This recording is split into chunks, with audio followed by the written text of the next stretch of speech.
but in the meantime, while I'm like thinking about going to Nashville, Bradley puts me on the show, and back in this would have been in 2014, and it was to open for Luke Combs at a bar in Rome, Georgia. This was, I Gee. mean, this is 10 years ago, and Luke had just moved to Nashville. I mean, nobody really knew who he was. He was kind of starting to pop off a little bit on Vine, if you remember what Vine was. Oh yeah, yeah. Like those. I mean, that was what It was like five, TikTok. six. Yeah, but 6 second It was clips like or the something like TikTok that that. never was. Yeah, Yeah, six yeah. second clips. And so he was like starting to pop off on there, but I didn't. I had no idea who he was. So I opened for him that night, and um, he was like, "Hey man, I've just moved to Nashville. You should come up and write songs." And that was, I mean, that was it. Hey, Drew, how's it going? What's up, dude? How you? I'm fantastic. How are you? I'm good. I appreciate you doing this. Thank you so much. Oh, dude, thanks for having me. Can you hear me all right? Yeah, yeah. You Think so. sound Is that great. better? Yeah, Cool. awesome, awesome. Sweet. Well, I'm Adam. So nice to meet you, man. You too, man. Thanks for having me. Appreciate it. Of course. This is about you and your journey in music. We'll talk about the album and yeah, everything else you got Love it. going on. Excited. Sweet. So first off, I always start kind of your origin story. Born and raised originally from Georgia. Is that what I saw? Yeah, yeah. I grew up in Covington, Georgia, about an hour, 45 minutes east of Atlanta. Okay. What was that like? So, So you're closer, man, what, to the water then? no, I'm not new to really. Nashville. I'm new to Okay. Nashville, or I mean, I've been here for 4 years, but Yeah, yeah, yeah. I don't know a whole lot. I grew up in San Diego, so East Yeah, Coast, all this area is so new to me. yeah, So yeah, I yeah. don't know. It's not I mean, super close then. I would be closer to the water than Nashville for sure, but not. I was still probably 4 hours away Oh, uh, really? Okay. from the closest beach. Yeah, yeah, for sure. No, it was great, man. You know, my whole family is there, born and raised there, my whole life, and it was great. I mean, I grew up playing music there. I mean, I started playing music in church there. It was kind of Okay. like my first introduction to music and performing and being on stage. And then, you know, Did you play like playing, in the worship band yeah, or yeah. And yeah, I okay. would, yeah, that kind of thing. And um, it was like Southern gospel music. And so my parents were friends with, you know, some people that sang Southern gospel. And every every fifth Sunday at our church, we would have like some special group from out of town like come in to play music or whatever. And I was like, these people they travel and play music. And so I like had mentioned that to my parents at a very young age. And I was like, I want to do that. And so literally at the age of 10, my dad went and bought me some sound equipment, and we started like just me just traveling and playing music at different churches, like little gospel festivals and that kind of thing. Wow. That was really At cool. 10 years old. So but prior to Yeah. 10, like you was that when you started to really learn how to play or you already kind of knew before that and your dad was like, "Yeah, let's like invest in this if he's Yeah, I really think so. Well, down to it." Okay. I think my dad just saw passion. You know, I think he just saw that it was something I love to do. I mean, I would say it's no different than a kid who is passionate about baseball and their parent signs them up for travel ball or whatever. You know, my dad Sure. saw my passion for music, and my dad was a massive music fan. Um, and so I think it was just, you know, something that he was willing to kind of, both my parents were willing to kind of invest in. That's so cool. Did you do they play at all? Like do you come from a musical household? No, not really. I mean, I've been told, like my mom's dad, he's a little musical. Um, and I've been told that I have like some people that I never knew in my family, like that were pretty musical. Like I think my grandfather maybe played fiddle or something, I think. Okay. But no, I mean, I'm kind of the lone wolf in my immediate family for sure. Wow. And did you start off playing guitar or where did you what instrument did I you mean, start with? I think my first lesson would have been like in with piano lessons. Okay. And then I learned guitar later on when I kind of realized I needed to. Okay. Did you start off singing then? Like how Yeah, does it start? Like singing. Yeah, when you're 10 and your dad buys you some sound equipment, were you yeah, just only yeah, singing or were you writing your yeah. own So songs they or had these like like there was this company called Daywind. They put out like basically like karaoke tracks, but they were called soundtracks to like gospel songs. And you could like go to the store, you could buy these CDs. And like my dad would like, I would have a set list and it'd be like CD number one, track four, you know. And so like my dad would like plug it into the thing. And I didn't like, I was so shy, dude. I didn't say anything. It would just be like, I would stand there, I'd sing the song, and then it would be just silence until my dad got the next like song going, and then I would sing that Okay. song. I didn't Oh, so say your dad's like anything. DJing behind the snes. He's Pretty like much. switching the CDs out, and okay, we're on track Yeah. 3. Okay, here we go. Yep. And then Yep. you'd That's hear the it. music start, and you'd go into the next song. Yep. That's it. That's so cool. So yeah, it was just me singing to like basically a karaoke track. And how long did you do that for before you started to learn guitar? Yeah, I mean that was probably from the age of 10 to 18, probably until I was 18, Really? 17, 18. Okay. Yeah. So up through Uh, high school, you were doing you were singing to those yeah. background tracks. Yep, for sure. Wow.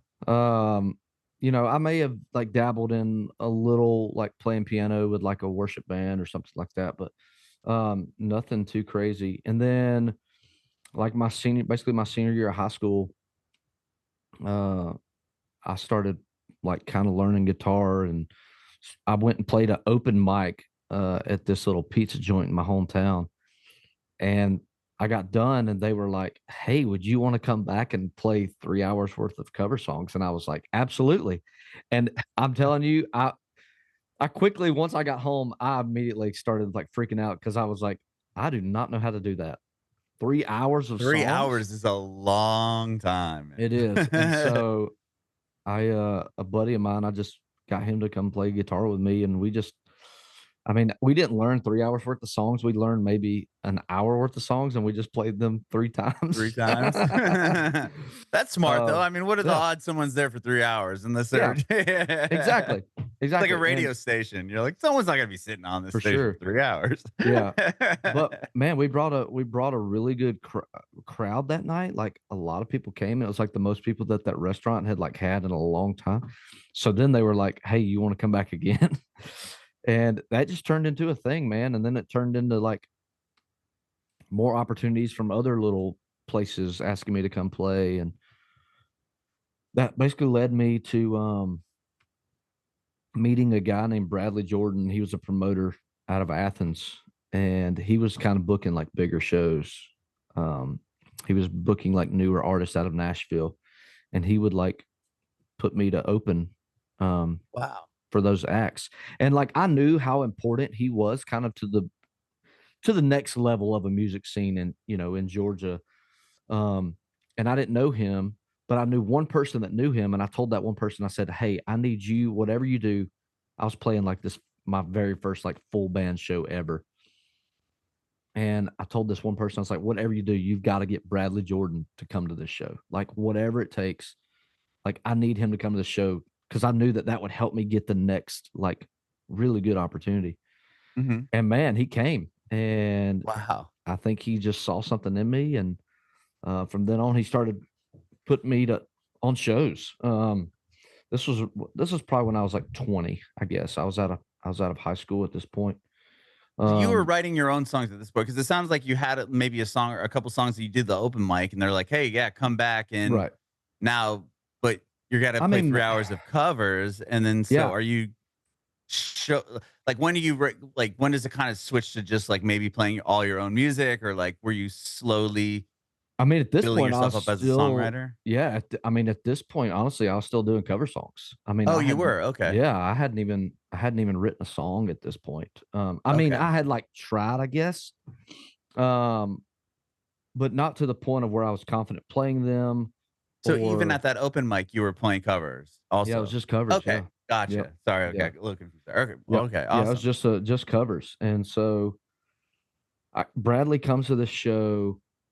I think he saw at least potential of something. I don't really know. Never asked him. I mean, he's one of my closest friends to this day, but um, he came and started putting me to open for these acts that he was booking out of Nashville. And um, fast forward from that point to over the course of the next few years, he was putting me on shows, and um, I was in college at the time. I have a degree in radiology, so I was studying radiology at the time, Wow. and I was playing shows on the weekend still because it was like just a little private radiology school in Atlanta. So I would like just kind of do school and then still play shows on the weekend. Uh-huh. And then fast forward, I graduate college. I'm working this job, and Bradley still put me on these shows. And I had this desire to go to Nashville, but just wasn't doing it. I was just kind of just thinking. I had this thing of like, well, if I keep thinking I'll do it, it'll just happen on its own. Sure. And but in the meantime, while I'm like thinking about going to Nashville, Bradley puts me on the show, and this would have been in 2014, and it was to open for Luke Combs at a bar in Rome, Georgia. This is 10 years ago, and Luke had just moved to Nashville. I mean, nobody really knew who he was. He was kind of starting to pop off a little bit on Vine, if you remember what Vine was. Oh yeah. Like those. I mean, that was what, It was like TikTok. It was like, yeah, but 6-second it was clips like or the something TikTok like that. that never was. Yeah, Yeah. 6 second clips. And so he was like starting to pop off on there, but I had no idea who he was. So I opened for him that night, and um, he was like, "Hey man, I've just moved to Nashville. You should come up and write songs." And that was, that was it. It was Wow. literally like all these. I had a high school baseball coach one time tell me that like you will be presented opportunities, and there will be opportunities where you say yes or you say no, and whatever you decide could determine the things that happen for the rest of your life. It's like it's called some theory. I'm not a like a very smart person, but it's like there's like some theory out there that if you like small decisions can dictate the rest of your entire life. Yes. No, I 100%. And Yeah, so because if you would have said no, and then how and I much go would your all the life way have back. Like changed, right? I go all the way back to the first show that Bradley ever asked me to play. I said Yeah. yes to that. And then he called me randomly on a Friday and was like, "Hey, my opener just bailed. Would you want to come open this show tonight?" And I'm like, "For who?" He was like, "This new guy, Luke Combs." If I had said no to that, like it's just a sequence of events that I just kept saying yes to. Um, and so yeah, then Luke was like, "Man, you should come write songs." And so for the next 9 months, I drove back and forth from Nashville, writing songs with him and other people that I would kind of meet out at the bars or whatever, looking to And that write was songs. really your first like introduction into songwriting, or because you were kind of trying to write before, or you just weren't showing people your Yeah, songs, or pretty much to an extent. I yeah. would like I think the first good song I ever wrote was a song I wrote by myself when I was still living in Georgia, a song called "Slow Down Small Town." I think it's Okay. the first song that I wrote that was like worth the crap, and I actually recorded it and put it out. It was the very Yeah, it's first your first song, I song think you that put yeah, out, like at least on your yep, Spotify. that's correct. It's the first song I ever put out. And Luke is actually singing background vocals on that song. Is he Um, really? That's yeah, he crazy. is. Yeah, it's just like one thing after another, just making decisions of like, what am I doing, and just figuring it out along the way. Was that the first time, like with that song, for example, and and Luke comes singing on, he must have gave you some sort of validation, like this is a good song, right? I Yeah, I mean, think so. And yeah. again, too, we were just friends at the time. Luke Combs I feel like this is so offensive to say, but he was a nobody at the point. Nobody knew really, like the night that I opened for him, like I think 40 people were there at the show. Right. Yeah, I mean, So it's like everyone has that story, right? Everyone's gotta start exactly, somewhere. No one exactly. just So we walks were out just to a stadium. yeah, we were just friends. We were just friends writing songs together, and I was like gonna go record this song because I thought it was the first good song I had written. Uh-huh. And I was just like, well, I need somebody to sing background vocals on. I was like, Luke, would you sing background? He was like, sure. It's literally just like putting a puzzle together at that point. There was no like we didn't know what we were doing. We didn't know that there were rules, not necessarily rules to Nashville, but like the way you professionally do things. We were just it was very underground, just figuring it out. Sure. Yeah, at that point, yeah, you're just trying to figure out, okay, well, let's just do the Yeah, song. Okay, nobody what's was getting next? paid. Yeah. Nobody was getting paid anything. Yeah, yeah. And then you put out your EP after that, right? Your self-titled EP? Yep. So then, yep, That I was a put out couple the years stuff. later, Yep, though, a I would few years imagine. later. Yeah. So And so so from I there, moved to like, Nashville in September of 2015. okay. Yep. And And you then put out about a that year first after that, song. Yep, I put out that Slow Down Small Town, and then about a year later, I signed a pub deal. And then maybe 6 months to a year into that, I put out my self-titled EP. Okay. And like, what would you say, from doing that EP, like, was your career slowly? I mean, getting the pub deal must have been a huge Oh, for victory, right? I sure. Yeah, mean, yeah, yeah. like the Yeah, next kind of like step, right? The next like little win you had in your for career. sure. Yeah, it was for sure. And so I got the pub deal, started writing songs, and at this point, I mean, me and kind of the people that I had surrounded myself with professionally, I mean, they understood that I was going to try to be an artist, like, and I wanted to, that was like a desire, passion that I had, was not just to write songs, but to be an artist as well. Uh And huh. so during that time of like early on in that pub career or pub deal, I was writing songs and trying to get cuts, but also like figuring out who I am as an artist and what do I want to say. And that was kind of those 4 songs that were on that self-titled EP were like, this is who I want to establish myself as an artist, and this is kind of the direction that I'm gonna go, at least at this point in my career. Uh huh. Yeah, because when you sign, for people who don't know, like you sign a publishing deal to you essentially write for other people, right? I mean, that's kind of the Essentially, gig. yes. Yep. Yeah. And then if you want to be an artist yourself, it's like that must be kind of hard to juggle because you're like, well, It is. do I keep this or am I going to pitch this to someone Yeah, else for sure. or, For um, sure. And those decisions I think are easy, when you're broke. Um, you're like, well, if like, somebody wants if this, I'll somebody give it wants it, up. you just give it away, for sure. Yeah. Um, so, like, you know, like, it's easy to say, "I'm not gonna keep this for myself because they will help me make some money," you know? And Right. so, that's kind of what I was doing, but, at the time, it was kind of like when Nashville was, I don't wanna say transitioning, but when it was like when publishing companies and managers were, like, becoming like the A&R, like, I feel like it wasn't that way back in the day. Maybe I could be completely wrong, but just from, like, the stories I've heard, it was not kind of the way it is now. Like, I feel now that, like, managers and publishers kind of are the A&R, that they go out and find the artist, I feel like that is and yeah, help that's the us case and help now. them get Yeah. established.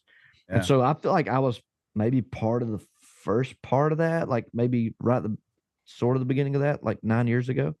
Mhm. Um, uh, so that's just what we were doing. They were I was kind of trusting this team that I had kind of put around me, um, to help me figure out, exactly what I was doing as far as being an artist and being a songwriter. Mhm.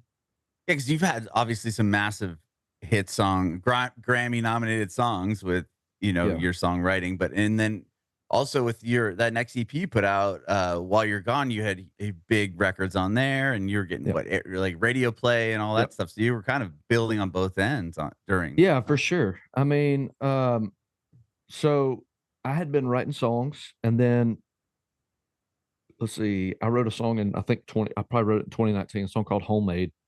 Mhm.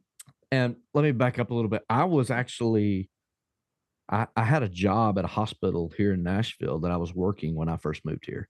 I would I would write songs during the day, and then I'd work at the hospital at night. And I did that for 5 years. And I had made a deal with my boss at the hospital that if I ever got a number one song, that I would like work one more shift and then quit. And so, like, in 2019, I wrote a song called Homemade, which ended up being recorded by Jake Owen. And it was like my first cut that I had ever had that wasn't with Luke Combs. And I had always considered those kind of different because I felt like me and Luke were friends and like we wrote a lot together. So like anytime I got a Luke Combs cut, it didn't, I don't know why, but it felt different getting a Luke Combs cut than it did like getting, I mean, I listened to Jake Owen when I was in high school. You know what I mean? Like, so it felt Yeah. like I was like doing something like way bigger, Right. And I although can see what you hindsight, mean. although They're hindsight, the Luke Combs cuts were like massive, Yeah, I right? mean, he was massive, but it's like you said, he was when you met him, he was playing to 40 people at Exactly. some And he bar, was right. And he and was you just kind of my grew up friend. with him at that point. He's your 100%. buddy, and then to have an outsider that you liked even in high school or whatever give you another Yeah, validate, like, hey exactly, man, like this is a rad exactly, record. I want that. for Then sure. I could see how that being you'd be like, whoa, like hell Yeah, yeah. Like yeah, it was awesome. not that it was more important, but it was another person validating you that That wasn't and maybe somebody in that your I was direct circle. exactly, exactly, and somebody that I was a fan of going, "Hey, this is a great song," and I'm like, "Wait, the guy that I think is good is saying that I'm good?" You know? Yeah. Uh, and so it was just different, but, so Jake Owen recorded that song in, like, 2019, 2020, um, March of 2020, Homemade goes number 1. I call my boss at the hospital, I say, "Hey, I'll be there tomorrow, work my last shift, I got my first number 1." She's like, "Congratulations." The very next day, Monday, I'm in my bedroom. I'm putting my scrubs on, getting ready to go work my last shift at the hospital. My wife walks in the bedroom while I'm putting my scrubs on, proceeds to tell me that she is in labor. And so I had to call my boss back and say, "Hey, I'm not going to be there." And so in a matter of 72 hours, I celebrated my first number 1, quit my job, and became a dad. And that was early 2020. And that In was March of March of 2020. 2020. Yeah, yeah. I mean, Jeez. world was crazy. Um, and at this point, I mean, I had put out that self-titled EP, but I was still trying to figure out how do I do this artist thing? Like I was playing shows, but like still trying to figure it all out. Now I'm juggling COVID, being a new dad, no real job because I have quit that, and waiting on any royalty money that I was going to get from Homemade. So it was like just Oh chaos, man. you Yeah. know? And so out of that, I had those songs and I had recorded that While You're Gone EP, like, honestly, prior to any of this happening. Mhm. It was, like, supposed to come out, like, in February of 2020, but COVID shut down the world, so I was supposed to go on tour with Luke Combs that year, like, in March or February or March, and so and I was gonna put the While You're Gone EP out with the tour to and you know what I Yeah, mean? it makes So, obviously, yeah. Okay, to I'm have touring, I something got for a new fans record. exactly, Yeah. Yeah, exactly. that's So brilliant. Yeah. when the tour shut down, we kinda put that record on the back burner, like, "Hold on, we need to, like, what are we doing here?" Let's And wait the man, 2 weeks for honestly the curve to exactly. flatten. For sure. Yeah, Just kidding. exactly. Exactly. And so, um, I guess, July, August rolls around, and I'm, like, been sitting on this EP that I'm, like, dying to get out, and I'm starting to see, like, it looks like new artists are, like, having maybe some success in this thing of people sitting at home doing nothing. And I talked to my management team and I was like, "Hey, I think we just need to put this music out. I don't know why, what do we have to lose?" And so we Mhm. did, and it went really well. And While You're Gone, one of the songs that was on it just kind of took off on its own, like started doing something organically. Um, and Yeah. honestly, man, Massive song. it was nothing more than just getting people hearing it. I mean, I was it was this was before I was willing to buy into the TikTok thing. So I wasn't shooting TikToks, like Oh, really? So this no. was what, like it just happened like on Spotify or This was organically or just somewhere? yes, man. I just literally put Damn. it up on for people to go and like I would post about it on Instagram and Facebook and Twitter or whatever, but like I was not heavily promoting this song like I should have, you know. And then SiriusXM picked it up and then that just kind of took it to a whole nother stratosphere. Wow. Man, and then having all that, with that song doing so well and everything going on, and then at that point, you probably still couldn't, like, take full advantage of it when it came to, like, you guys couldn't just go tour and, like, be like, "All right," Right. like, Luke Combs isn't like, "I'm ready to go," like, tour at For this sure. moment, right? Yeah, Yeah, so for it's just sure. I mean, happening and you're all still everyone's still kinda sitting around like, "What do we do?" Like, yeah. that must have been hard to navigate it Exactly, as and it well. was. It was. It was like, okay, well, how do we take advantage of this moment? And we didn't really know. I mean, we had no idea. We knew that the one piece that might could help us, like, squeeze all the juice out of this, piece of fruit here was just maybe go get a record deal and try to get it to terrestrial radio, Mhm. which is exactly what we did. I mean, because of the success of While You're Gone, I signed a deal with Warner Music Nashville in November of 2020. Wow. And then you Yep. did was, Love to Leave In, that was later, right? Yeah, I mean, that's super recent. Yeah. Yeah, that's most recent Yeah, record out, so right? yeah, Because you had so another EP that came out yeah, before this new album, right? correct. Yeah, Okay. so I signed to Warner in like 2020 November. Okay, so we're still in wow, okay, so that was 2020 still when you Yeah, signed oh yeah, the Warner deal. Okay, yeah, sorry. I'll get yeah. ahead of myself there. This was just a handful of months after kind of Damn, While after You're that Gone was. I one mean, was it blown all up. happened, dude. It was happening so fast, and I used to feel guilty. Like I used to be like, man, 2020 was a great year, like for me, and I used to feel a little guilt for like feeling that way, but um over the years, I've learned to be like, well, maybe 2019 wasn't the best year I've ever had. I don't think there's any Right. problem with me saying 2020 was a great year for me, No, because not at all. I mean, it truly was. I mean, all the things that I had dreamed of happening, like my first number one, like doing music full time, quitting my job at the hospital, like having a family, putting out music, that music being on the radio, like all these things, signing a record deal, all these things were happening so fast. I mean, that literally that all that I just listed happened in 9 months. That's so Uh, wild, from right? I from mean, literally yeah. nothing to 9 months later, all that stuff had happened. Um, that was in 20. I mean, it was right in the middle of 2020, and so yeah, I had signed a deal November of 2020, and then While You're Gone went to terrestrial radio, like the beginning part of 2021, and um, just kept writing songs. And this touring was about to kind of start back on out on going back out on the Luke tour that year, Mhm. and just kept writing songs and working for the next thing, which it ended up being the at the end of the Dirt Road EP. Yeah. Tell me about that. I mean, going into that now you have a label, right? So that might have been Yeah, different yeah, going into it was different another project, for right? sure. I mean, all the projects and everything that I had done up until at the end of the Dirt Road had all been done independently. Mhm. Just kind of putting my vision to paper and making it happen, and then to sign a record deal, and then have like kind of more influence of things. It was different for sure. Just learning kind of that process. But yeah, it was great, and super super proud of the at the end of the Dirt Road project. Um, and I would say, I would it, I'm very proud of that project. I probably at that time, this is when TikTok was like screaming. I mean, Oh, yeah. 2021, 2022. I don't remember exact what year I put out at the end of the Dirt Road. It might have even been 2023. My time frame. COVID messed all that Yeah, up. But I know, man. That um, is but understandable. anyway, TikTok was yeah, TikTok was like crushing it, and I Yeah. just man, I had a hard time just buying into that.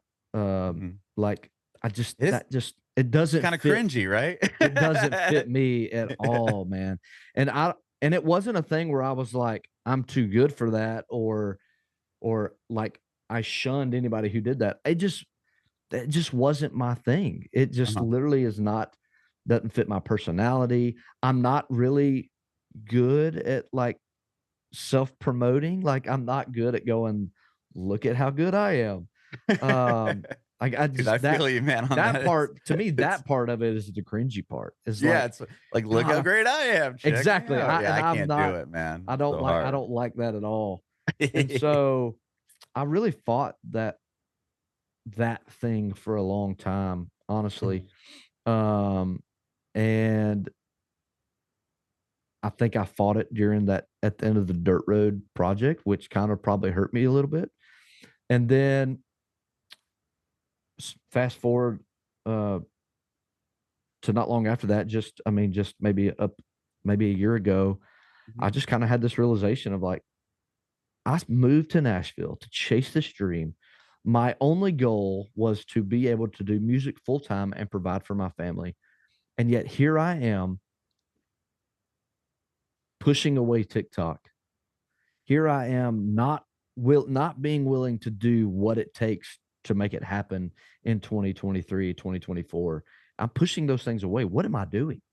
And Mhm. at that moment, I just kind of full blown embraced all the outlets of social media and what they were, and just kind of started doing it. And it took a minute, but it started like I started getting I started getting excited again about music when I kind of embraced what TikTok was and just kind of found my way to do that in a fun way, not in a forced way.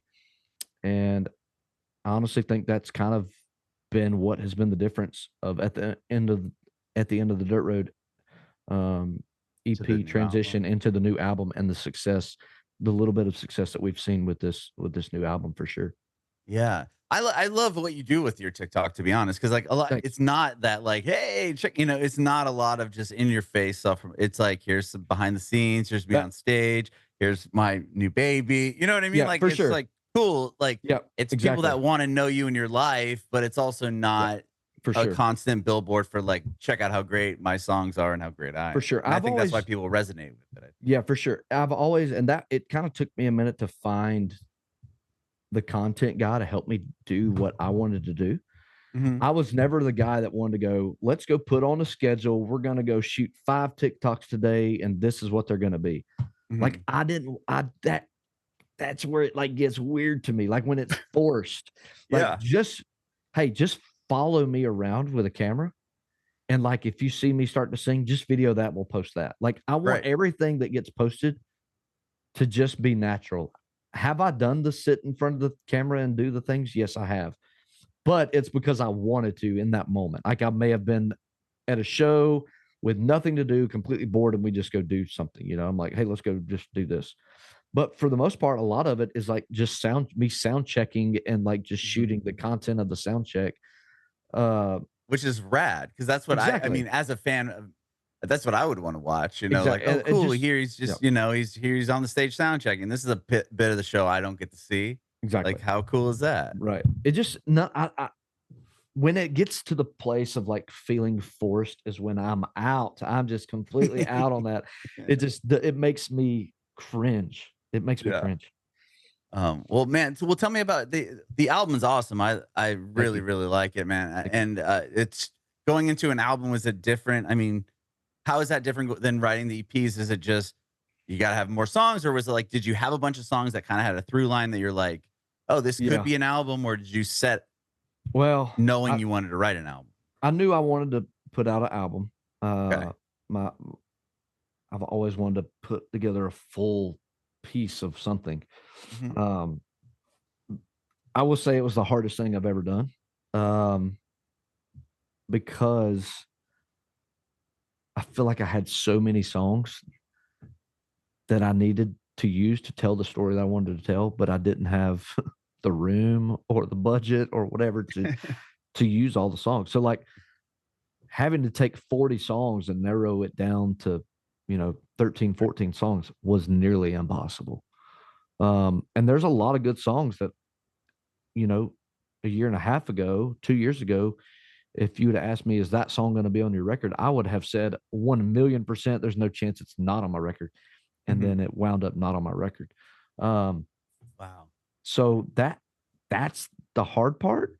Knowing that there are songs to this day that have not been recorded that I was absolutely in love with at some point and still am. It's just they just kind of didn't. I don't know, man. I don't know what the it's an emotion. It's truly what it is what it boils down to. People are like, well, how do you decide what gets on, what gets off, what gets taken off? And I don't know the answer to that other than it's just the emotion of the moment that I'm in when I'm deciding. Like when it comes to crunch time, and it did, it was like, I mean, my label was finally like, hey, we need to know what songs are going on this record. I mean, it was literally in that moment going and listening to them and just me dragging them to another file saying, I want to say this right now. I want to say this right now.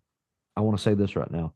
And, um, and I probably drug out of 40 songs, I probably drug 25 over and then still had to narrow it down. I mean, it was literally almost impossible to do. But I'm super proud of it. It turned out exactly what I wanted it to be. And something that I'll be proud of and proud for my kids to say, hey, this is an example of my dad. That's awesome. Yeah. I think it's an awesome album. I would Thank imagine you. putting the track list in order too is probably another. Yeah, bit it that turns was. into like, okay, well, I finally got the 13, 14 songs here, but now how are we gonna place them in an order to make, you know what I mean? Oh, for sure. It was. I mean, there was like, I've never said this, but there was some now I wouldn't say strategic things to it. I'm trying to pull up the exact track listing here. Let me see. Um, I would I would say that there wasn't like an actual strategy to it exactly, but Okay. there was like so tomorrow, for instance, it's track number 3 on the record. 3? Yeah, the 3rd Okay, song. so my daughter is a co-writer on that song No because way. yeah, because she gave me the idea for that song, and she was 3 years old when she gave me the idea, so I put it as number 3. I love Um, that.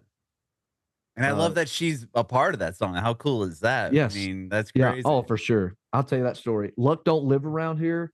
I put it as number 7 because lucky number 7. I just thought it was kind of funny. Yeah, yeah. Um, what was it? There was one other like thing like that, but I can't remember what it was. But um, anyway, there was one other little like nuance like that that was kind of funny, but I can't remember exactly what it was. But anyway, yeah, man, putting the track listing together was fun, a little tough, trying to figure out exactly what sounds the coolest, whatever. Yeah. But yeah, back to tomorrow. Uh, the way that song came about, me and my wife, our oldest little girl, her name is Harley. When she was 3.5, we were putting her to bed one night, and every night we go to bed, we say bedtime prayers. And I'll always ask her like, "Hey, what do you want to thank God for first, and then what do you want to ask God for?" And on this particular night, when I asked her those questions, she said, "Well, I want to thank God for my friends at school and the playground at school." And I said, "Well, what do you want to ask God for?" And she literally just said, "Tomorrow." And it literally like knocked my head off. I was like, what is a 3.5-year-old? What, how do they know to ask God for tomorrow? Like what? That's yeah. Like it's just it was Wow. mind boggling to me. And so the next day I was writing with Jon Nite and Lindsay Rimes, and I told them this whole story. And Jon Nite was like, "We have to write that." And I was like, "Awesome, well, let's write it." I was like, "I don't want to write it about just this moment in bed, like I want it to be kind of like it could be anybody's story and how you just want to spend one more day with a person. You just why and so we kind of dug into like, why would you ask God for tomorrow? Well, the reason you would ask God for tomorrow is so you can do the things that you did today. And so, which is exactly where my daughter's the whole idea came from. She said, "Well, I want to thank God for my friends in the playground, and I want to ask him for tomorrow." Well, she wants tomorrow so that she can play with her friends on the Right. playground, you know. Exactly. And so we're like digging into like how all that comes together and what it means. And um, it was just like, man, I would just like to ask God for tomorrow and one more day to spend with you tomorrow, just so that I can love you like I loved you today. And so that's kind of what we dug into. And I wanted to write it in a way where you could be singing it about a kid, or you could be singing it about somebody you love, like your spouse. There's one line in there that kind of makes it only about a spouse, but I kind of overlooked that line and try to think about it in the sense of like my kid, but also my spouse. Maybe there's Yeah. like one line that says something about red wine, or I can't remember exactly, but I'm like, probably not. Your kid's probably not drinking red wine, but um, anyway, it's left up for interpretation, I Yeah, guess. exactly. Wow, man. Well, that's so cool. That's crazy. Yeah. I know she's gonna have her name on that album forever Yeah, as I a mean, writing credit, so yeah, so I because she gave me the idea, I had this thought. I was like, man, I'd like to make her be a co-writer on this. So um I took my like 1/3 of the song, and I just split it in half and gave her half of my third, so that my co-writers, they still got their Oh, full you credit. you Because didn't split it 4 ways? no, I didn't split it 4 ways. I thought that might be it might look like I'm trying to, dip a little bit Double more out of dip. I didn't want it to I didn't want it to be that way. Although they were gracious and said, "Man, you can give her a whole fourth if you want." I was like, "No, I'm not going to do that to you." It's That's not cool. it probably won't make enough money Yeah. to buy you a tank of gas anyway. So uh but Well, it no, wasn't man, about it's the money. really It was cool. just, the idea that Just the she was moment. on, Yep. that's Just the so moment. cool to have, Yep. man. Yep, for sure. Wow. I love it. And you're doing a Stagecoach coming up. That's I am cool. next year. Yeah. That's What bucket an list. interesting lineup, man. I saw Lana Del Rey was on it. I was like, huh. I mean, I grew up Yes. in San Diego. No, Okay, it was yeah. like Coachella and then it would Stagecoach and then Coachella again. It was like, kind of this like that place gets hammered for like 3 weeks in a row. For sure. But that's gonna be a huge have you played out there before for I that have or not, no? man. This will be a first time. Definitely a bucket list, thing. I mean, if you're an artist that by any means, there's certain festivals that you want to play, and I mean, Stagecoach is by all means definitely one of the top ones that you want to do. So to get to have my name on a list for On Stagecoach that is really poster, cool. man. Yeah, Yeah, I that know. iconic poster. I know. That's so cool, dude. That's so cool. And are you doing a tour as well? Or you finished up? Yeah, I know you were doing some shows, Yeah. I think. So Yeah. I finished up. I was on the Luke Combs Stadium tour That's this what I year. thought. Okay. Finished it up a few weeks back, and I've got a few shows left for the rest of this year, and then just working on what we're gonna do next year still. Awesome, man. Well, I appreciate your time today, Drew. Thank you so much for doing this. This has been so much fun. Yeah, thank you, man. I appreciate you having me. It was a lot of fun. Awesome. I have one more quick question. I want Okay. to know if you have any advice for aspiring artists. Oh man. Say yes to everything. Love it. Literally. I mean, it goes back to my first point. If I had said no to any of those opportunities that I was given the chance to say no, yes or no to, if I had said no, I don't know that I would be sitting here talking to you, or that I would have any little bit of success that I've had. I mean, I've literally, um, if it feels right in your gut, you got to do it. I mean, you at least got to try it out. Um, if you have the desire to to pursue music at any point, and you have to go do it. It's not That's another thing. I thought for the longest time it was just going to miraculously I was going to wake up one day and just open my eyes in Nashville without doing anything. Um, but I realized I had this moment of realization of like, hey, big boy, if you don't load your suitcase up and put it in your truck and drive 300 miles to Nashville, it's not going to come to you. You have to go get it. And it's one of the best decisions I ever made. Bringing it backward.